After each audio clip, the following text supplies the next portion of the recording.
सिद्धि की इच्छा रखने वाले पुरुष जिनकी सेवा करते हैं तथा देवता जिन्हें सब ओर से घेरे रहते हैं, उन जया नाम वाली दुर्गा देवी का ध्यान करें। उनके श्री अंगों की आभा काले मेघ के समान है। वे अपने कटाक्षों में सत्समूहों का भय प्रदान करती हैं। उनके मस्तक पर आबद्ध चंद्रमा की रेखा शोभा पाती है। वे अपने हाथों में शंख, चक्र, कृपाण और त्रिशूल धारण करती हैं। उनके 3 नेत्र हैं। वे सिंह के कंधे पर बैठी हुई अपने तेज से तीनों लोकों को परिपूर्ण कर रही हैं। ऋषि कहते हैं अत्यंत पराक्रमी दुरात्मा महिषासुर तथा उसकी दैत्य सेना के दैत्य देवी के हाथ से मारे जाने पर इंद्र आदि देवता प्रणाम के लिए गर्दन तथा कंधे झुकाकर उन भगवती दुर्गा का उत्तम वचनों द्वारा स्तवन करने लगे। उस समय उनके सुंदर अंगों में अत्यंत हर्ष के कारण रोमांच हो आया। देवता बोले, संपूर्ण देवताओं की शक्ति का समुदाय ही जिनका स्वरूप है तथा जिन देवी ने अपनी शक्ति संपूर्ण जगत को व्याप्त कर रखा है, समस्त देवताओं की और महर्षियों की पूजनीय जगदम्बा को हम भक्ति पूर्वक नमस्कार करते हैं। वे हम लोगों का नमस्कार स्वीकार करें। उनके अनुपम प्रभाव और बल का वर्णन करने में भगवान शेषनाग, ब्रह्मा जी तथा महादेव जी भी समर्थ नहीं है। वे भगवती चंडिका संपूर्ण जगत का पालन एवं अशुभ भयों का नाश करें। जो पुण्य आत्माओं के घरों में लक्ष्मी रूप से, पापियों के यहाँ दैत्य रूप से, शुद्ध अंतःकरण करने वाले पुरुषों के हृदय में बुद्धि रूप से, सत्पुरुषों में श्रद्धा रूप से तथा कुलीन मनुष्यों में लज्जा रूप से निवास करती हैं, उन आप भगवती दुर्गा को हम नमस्कार करते हैं। देवी आप संपूर्ण विश्व का पालन कीजिए। देवी आपकी इस अचिंत रूप का असुरों का नाश करने वाले भारी पराक्रम का तथा समस्त देवताओं और दैत्यों के समक्ष युद्ध में प्रकट किए हुए आपके अद्भुत चरित्र का हम किस प्रकार वर्णन करें। आप संपूर्ण जगत की उत्पत्ति में कारण है। आपने सत्गुण, रजोगुण और तमोगुण, ये तीनों गुण मौजूद हैं। ये तो भी दोषों के साथ आपका संसर्ग नहीं जान पड़ता। भगवान विष्णु और महादेव जी आदि देवता भी आपका पार नहीं पाते हैं। आप ही सबका आश्रय हैं। ये समस्त जगत आपका अंशभूत है, क्योंकि आप सबकी आदिभूत अव्यकृता परा प्रकृति है। देवी संपूर्ण यज्ञों में जिसके उच्चारण से सब देवता तृप्ति लाभ करते हैं, वो स्वाहा आप ही हैं। इसके अतिरिक्त आप पितरों की तृप्ति का कारण है, तो सब लोग आपको सदा भी कहते हैं। देवी जो मोक्ष की प्राप्ति का साधन है, तो महाव्रत स्वरूप है। समस्त दोषों से रहित जितेंद्रिय तत्वों को ही सार वस्तु मानने वाले तथा मोक्ष की अभिलाषा रखने वाले मुनिजन जिसका अभ्यास करते हैं, वो भगवती परा विद्या आप ही हैं। आप शब्द स्वरूप हैं। अत्यंत निर्मल युगवेद, यजुर्वेद तथा उद्गीत के मनोहर पदों के पाठ से युक्त सामवेद का भी आधार आप ही हैं। आप देवी, त्रयी और भगवती हैं। इस विश्व की उत्पत्ति एवं पालन के लिए आप वर्ता के रूप में प्रकट हुई हैं। आप संपूर्ण जगत की घोर पीड़ा के नाश करने वाली हैं। देवी जिससे समस्त शास्त्रों के सार का ज्ञान होता है, वो मेघा शक्ति आप ही हैं। दुर्गम भव सागर से पार उतरने वाली दुर्गा देवी आप ही हैं। आपकी कहीं भी आसक्ति नहीं है। कैटभ के शत्रु भगवान विष्णु के वक्ष चित्तन में एकमात्र वक्ष स्थल में एकमात्र निवास करने वाली भगवती लक्ष्मी तथा भगवान चंद्रशेखर द्वारा सम्मानित गौरी देवी भी आप ही हैं। आपका मुख मंद मुस्कान से सुशोभित निर्मल पूर्ण चंद्रमा के बिंब का अनुकरण करने वाला और उत्तम स्वर्ण की मनोहर कांति से काम नहीं है, तो भी उसे देखकर महिषासुर को क्रोध हुआ और सहसा उसने उस पर प्रहार कर दिया। ये बड़े आश्चर्य की बात है। देवी वही मुख जब क्रोध से युक्त होने पर उदय काल के चंद्रमा की भांति लाल और तनी हुई भौहों के कारण विकराल हो उठा, तब उसे देखकर जो महिषासुर के प्राण तुरंत नहीं निकल गए, वो उससे भी बढ़कर आश्चर्य की बात है, क्योंकि क्रोध में भरे हुए यमराज को देखकर भला कौन जीवित रह सकता है। देवी आप प्रसन्न हो। परमात्मा आपके प्रसन्न होने पर जगत का विदय होता है और क्रोध में भर जाने पर आप तत्काल ही कितने कुलों का सर्वनाश कर डालती हैं। ये बात अभी अनुभव में आई है, क्योंकि महिषासुर का ये विशाल सेना आप क्षण भर में आपके कोप से नष्ट हो गई। सदा विजय प्रदान करने वाली आप जिन पर प्रसन्न रहती हैं, वे ही देश में सम्मानित हैं। उन्हीं को धन और यश की प्राप्ति होती है। उन्हीं का धर्म कभी शिथिल नहीं होता। वे ही अपने हष्ट पुष्ट स्त्री पुत्र और भ्रातियों के साथ धन माने जाते हैं। देवी आपकी कृपा से पुण्यात्मा पुरुष प्रतिदिन अत्यंत श्रद्धा पूर्वक सदा सब प्रकार के धर्मानुकूल कर्म करता है और उसके प्रभाव से स्वर्ग में जाता है। इसलिए आप तीनों लोकों में निश्चय मनवांछित फल देने वाली हैं। माँ दुर्गे, आप स्मरण करने पर सब प्राणियों का भय हर लेती हैं और स्वास्थ्य पुरुषों द्वारा चिंतन करने पर उन्हें कल्याणमयी बुद्धि प्रदान करती हैं। दुख दरिद्रता और भय हरने वाली देवी, आपके सिवा दूसरी कौन है जिसका चित्त सबका उपकार करने के लिए सदा ही दयाद रहता है। देवी, इन राक्षसों के मारने से संसार को सुख मिले तथा ये राक्षस चिरकाल तक नरक में रहने के लिए भले ही पाप करते हों, इस समय संग्राम में मृत्यु को प्राप्त होकर स्वर्ग में जाए, निश्चय यही सोचकर आप शत्रुओं का वध करती हैं। आप शत्रुओं पर शस्त्रों का प्रहार क्यों करती हैं? समस्त असुरों को दृष्टिपात मात्र से भस्म क्यों नहीं कर देती? इसमें एक रहस्य है। ये शत्रु भी हमारे शस्त्रों से पवित्र होकर उत्तम लोकों में जाएं। इस प्रकार उनके प्रति भी आपका विचार अत्यंत उत्तम रहता है।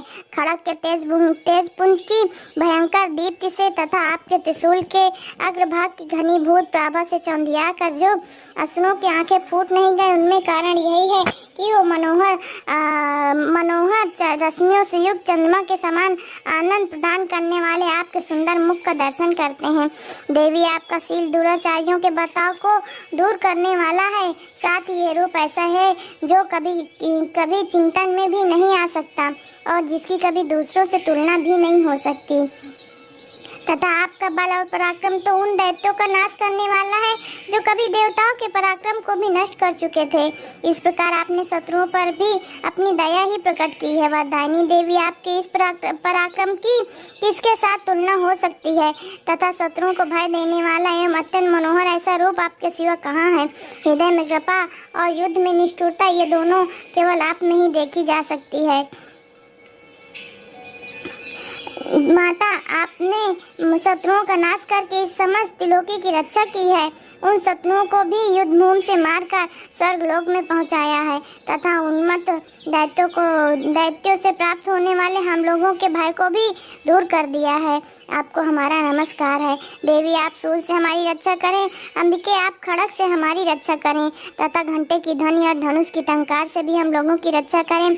चंडिके, पूर्व पश्चिम और दक्षिण दिशा में आप हमारी रक्षा करें तथा ईश्वरी अपनी त्रिशूल को घुमाकर आप उत्तर दिशा में हमारी रक्षा करें। तीनों लोकों में आपके जो परम सुंदर एवं अत्यंत भयंकर रूप विचरते रहते हैं, उनके द्वारा भी आप हमारी तथा इस भूलोक की रक्षा करें। अंबिके, आपके कर पल्लवों में शोभा पाने वाले खड़ग, शूल और गदा आदि जो अस्त्र हैं, उन सब के द्वारा आप सब ओर से हम लोगों की रक्षा करें। ऋषि कहते हैं, इस प्रकार जब देवताओं ने जगन माता दुर्गा की स्तुति की और नंदन वन के दिव्य पुष्पों एवं गंध चंदन आदि के द्वारा उनकी पूजन किया, फिर सबने मिलकर जब भक्ति पूर्वक दिव्य धूपों की सुगंध निवेदन की, तब देवी ने प्रसन्न वदन होकर प्रणाम करते हुए सब देवताओं से कहा। देवी बोली, देवताओं, तुम सब लोग मुझसे जिस वस्तु की अभिलाषा रखते हो उसे मांगो। देवता बोले, भगवती ने हमारी सब इच्छा पूर्ण कर दी है, अब कुछ भी बाकी नहीं रहा। अब क्योंकि हमारा ये शत्रु महिषासुर मारा गया। महेश्वरी, इतने में भी यदि आप हमें वर देना चाहती हैं तो जब हम आपका स्मरण करें तब आप दर्शन देकर हम लोगों का महान संकट दूर कर दिया करें तथा प्रसन्न मुखी अंबिका, जो मनुष्य इन स्त्रोतों द्वारा आपकी स्तुति करे, उसे वित्त समृद्धि और वैभव देने के साथ ही उसकी धन और स्त्री आदि संपत्तियों को बढ़ाने के लिए सदा हम पर प्रसन्न रहें। ऋषि कहते हैं, राजन, देवताओं ने जब अपने तथा जगत के कल्याण के लिए भद्रकाली देवी को इस प्रकार प्रसन्न किया, तब वे तथास्तु कहकर वहीं अंतर ध्यान हो गई। भूपाल, इस प्रकार पूर्व काल में तीनों लोकों का हित चाहने वाली देवी जिस प्रकार देवताओं के शरीर से प्रकट हुई थी, वो सब कथा मैंने कह सुनाई। अब पुनः देवताओं के उपकार करने वाली वे देवी दुष्ट दैत्यों तथा शुंभ निशुंभ का वध करने एवं सब लोगों की रक्षा करने के लिए गौरी देवी के शरीर से जिस प्रकार प्रकट हुई थी, वो सब प्रसंग मेरे मुँह से सुनो, मैं उसका तुमसे यथावत वर्णन करता हूँ। कलिंग नामक सुंदर पर्वत पर नीलकंठ महेश्वर लिंग रूप में सर्वदा विद्यमान है, जिनके दर्शन और नीलकंठ नामक तीर्थ में स्नान करने से सारे पापों का नाश हो जाता है। हे सुब्रतो, इसी प्रकार रेवा के तट पर जितने शिवलिंग हैं उनकी तो संख्या ही नहीं है और वे सभी सुख को देने वाले हैं, और रेवा तो स्वयं ही शिव स्वरूपा हैं, जिनके दर्शन मात्र से समस्त पापों का नाश हो जाता है तथा उनमें जितने भी पाषाण हैं सभी शिव स्वरूप हैं। इसी प्रकार अत्तेश्वर, परमेश्वर, रामेश्वर, कुमारेश्वर, पुंडरीकेश्वर, मांडकेश्वर और तीर्थेश नामक शिवलिंग भी उसी रेवा के तट पर विद्यमान हैं, जिनके दर्शन मात्र से सब पापों का नाश हो जाता है। ऐसे ही नर्मदा के तट पर धुंधरेश्वर, शैलेश्वर, कुंभेश्वर, कुबेरेश्वर, सोमेश्वर नामक शिवलिंग प्रसिद्ध हैं। परंतु रेवा के तट पर जो नंदिकेश्वर नामक शिवलिंग है उसका तो और ही महात्म्य है। रेवा के पश्चिम तट पर कंडकी नामक नगरी है, जहाँ किसी उत्तम वंश के श्रेष्ठ ब्राह्मण ने अपनी स्त्री को अपने दोनों पुत्रों को सौंपकर काशी को गमन किया था और काशी में ही ब्राह्मण मर गया।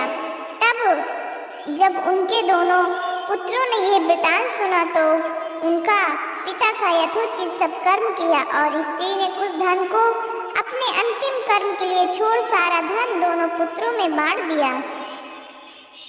कुछ काल व्यतीत हो जाने पर उस ब्राह्मणी के भी मरने का समय आया तो अनेक पुण्य करने पर भी उसके प्राण न निकले। इससे उसके दोनों पुत्रों को चिंता हुई और उन्होंने अपनी माता से कहा कि हे माता, क्या और कुछ शेष रह गया है कि जो तुमको इस समय अत्यंत कष्टदायक हो रहा है? उस व्रत को हमें बतलाओ, हम उसे सहर्ष करेंगे। तब पुत्रों का ये वचन सुन उसने कहा कि थोड़ा बहुत व्रत शेष रहा है, यदि उसे कर दोगे तो मैं सुख से मरूंगी। तब बड़े पुत्र ने माता से उस व्रत को पूछा। माता ने कहा, पहले काशी में जाने की मेरी इच्छा थी, परंतु बिना गए ही मर रही हूँ। यदि तुम मेरी अस्थियों को बिना आलस्य के गंगा जी में प्रवाहित कर दो, निश्चय ही मेरा कल्याण होगा। सूत जी बोले। ऐसा कहे उसकी माता मरने लगी तो उसके उस मृतक वत्सल पुत्र ने उससे साहस प्राण त्यागने का उत्साह किया। माता ने शिव जी का स्मरण करते हुए अपने प्राण विसर्जन कर दिया। पुनः उसका सब काम किया गया। पश्चात तीर्थ कामना से उसका बड़ा पुत्र सुवाद माता की स्थिति ले काशी गया। वहां जाकर संध्यातिक कर्मों को कर उसने अद्भुत कर्म करने वाले शिव जी की स्तुति की। तब वो काशी में जिस ब्राह्मण के घर ठहरा था वहां रात में एक आश्चर्य हुआ, उसे आदर सहित सुनिए। कोटि रुद्र संहिता का 5वां अध्याय समाप्त। 6वां अध्याय ब्राह्मणी की स्वर्ग गति वर्णन की कथा हम आगे सुनेंगे।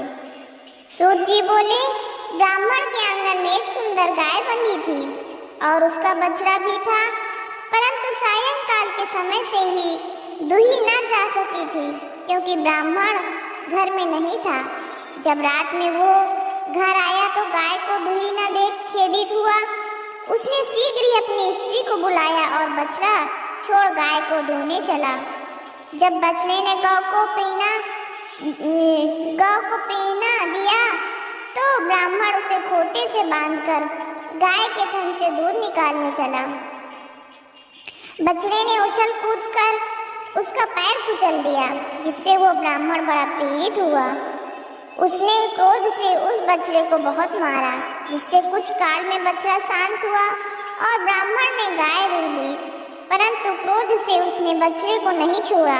तब बछड़े को दूध पिलाने की प्रीति से गौ रुदन करने लगी।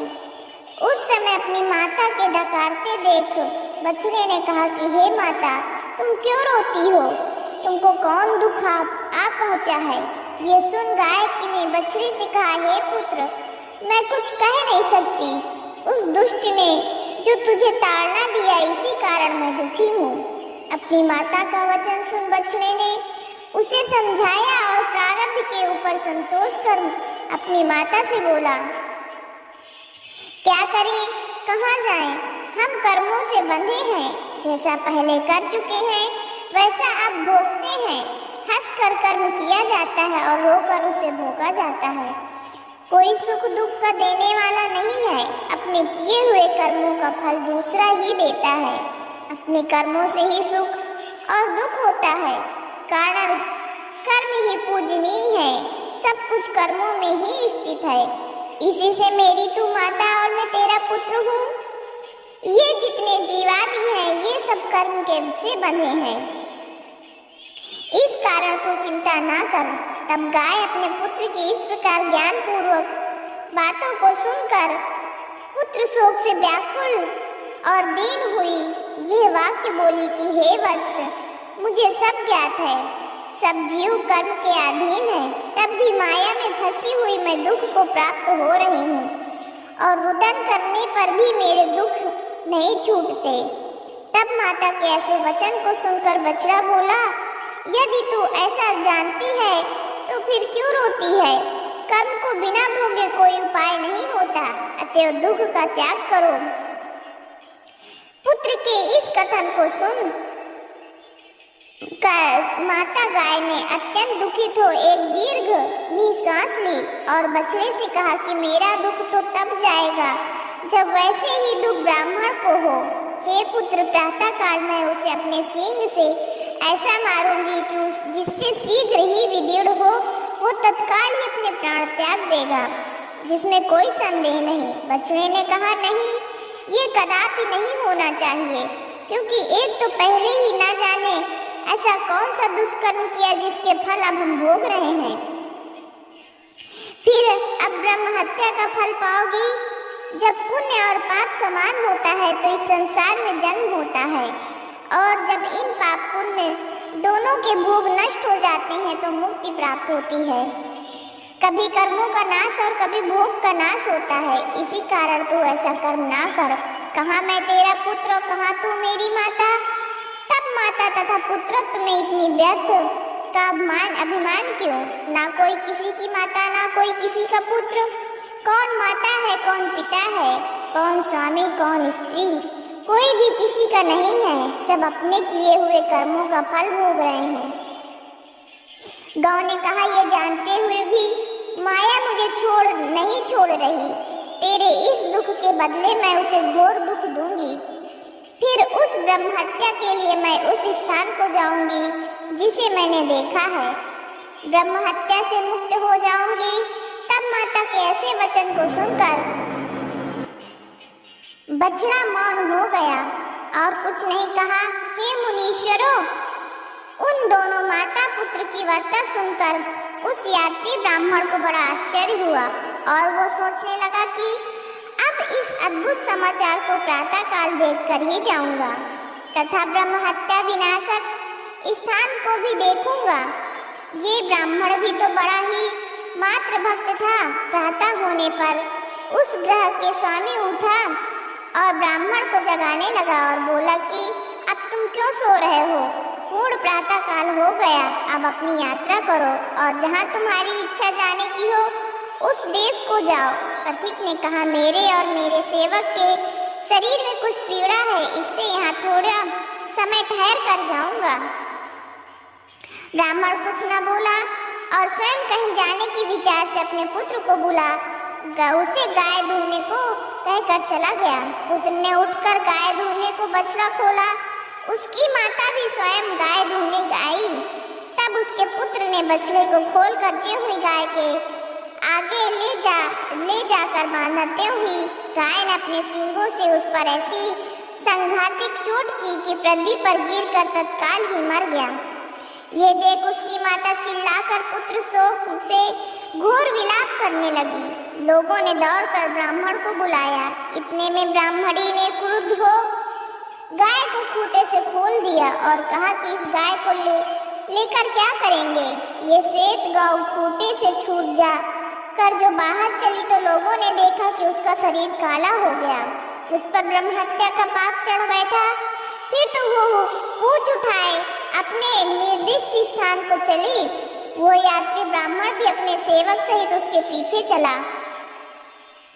चलते चलते वो गौ नर्मदा के तट पर नंदिकेश्वर महादेव के स्थान में जा पहुंची। वहां जाते ही उसने जो नर्मदा में 3 गोते लगाए तो उसके सारे पाप छूट गए।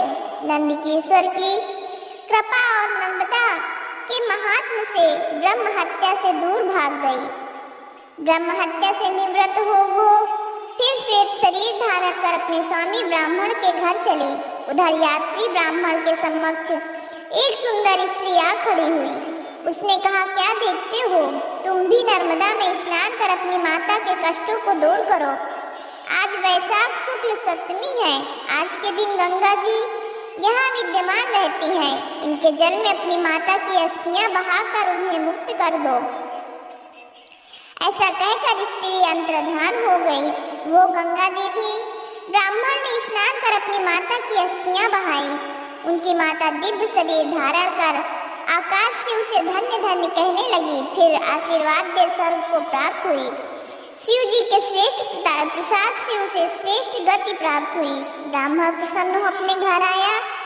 चतुर्थ कोटि रुद्र संहिता का 6वां अध्याय समाप्त। 7वां अध्याय नंदिकेश शिवलिंग का महात्म वर्णन।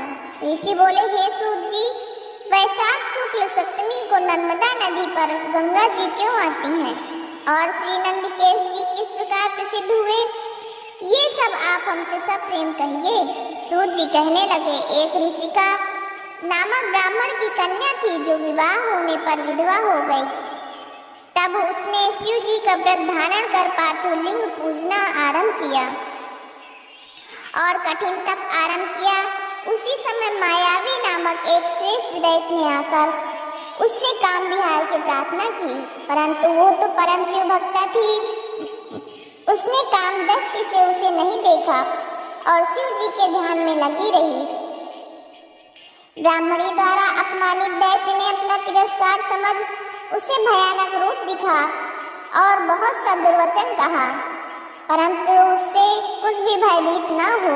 ब्राह्मणी और भी तीव्र गति से शिव शिव जपने लगी। वो अपनी धर्म रक्षा के लिए शिव जी की शरण में गई। शरणागत वत्सल शंकर जी ने प्रकट होकर काम से व्याकुल उस मूढ़ दैत्यपति को उसी समय भस्म कर दिया और ब्राह्मणी से वर मांगने को कहा। ब्राह्मणी हाथ जोड़कर सिर झुकाकर शिव जी की स्तुति करने लगी। ऋषिका ने कहा, हे देव देव महादेव, हे दीन बंधु भक्त रक्षक, आपने इस मूढ़ नामक दैत्य से मेरे धर्म को बचाया है तथा हे संसार के रक्षक, आपने इस दैत्य को मारा। हे नाथ, मैं यही वर मांगती हूँ कि मुझे अपने चरणों में लगा अपनी अविनाशनी भक्ति प्रदान कीजिए। इससे अधिक मैं आपसे क्या मांगू? हे विभो, हे महेश्वर, मैं आपसे दूसरा वर यह मांगती हूँ कि आप लोगों के उपकारार्थ यहीं विराजमान हो जाइए। जब ऐसा कहकर ऋषिका चुप हो गई, तब दयालु शिव जी ने कहा, ऋषिके, तुम मेरी परम भक्त हो, इसलिए जो वरदान मांगा है मैं अवश्य दूंगा। शिव जी को प्रकट हुआ जान उसी समय ब्राह्मण, विष्णु आदि सभी देवता वहां आए और उन्होंने हाथ जोड़कर शिव जी की स्तुति की। गंगा जी ने भी प्रकट होकर ऋषिका को आशीर्वाद दिया। पश्चात शिव जी वहां अपना पार्थिव लिंग छोड़ अंतर्ध्यान हो गए और ब्रह्मादिक देवता तथा गंगा जी भी उस सांधनी की प्रशंसा कर अपने स्थान को चली। उसी दिन से वो स्थान उत्तम तीर्थ हो गया। सर्व पाप विनाशक नंदिकेश्वर जी भी इस जगत में प्रसिद्ध हो गए। जो मनुष्य वैशाख शुक्ल सप्तमी को यहाँ स्नान कर नंदिकेश शिव जी की पूजा करता है, उसे ब्रह्म हत्या आदि सभी पाप छूट जाते हैं। भक्तजनों, हर हर महादेव, हर हर महादेव।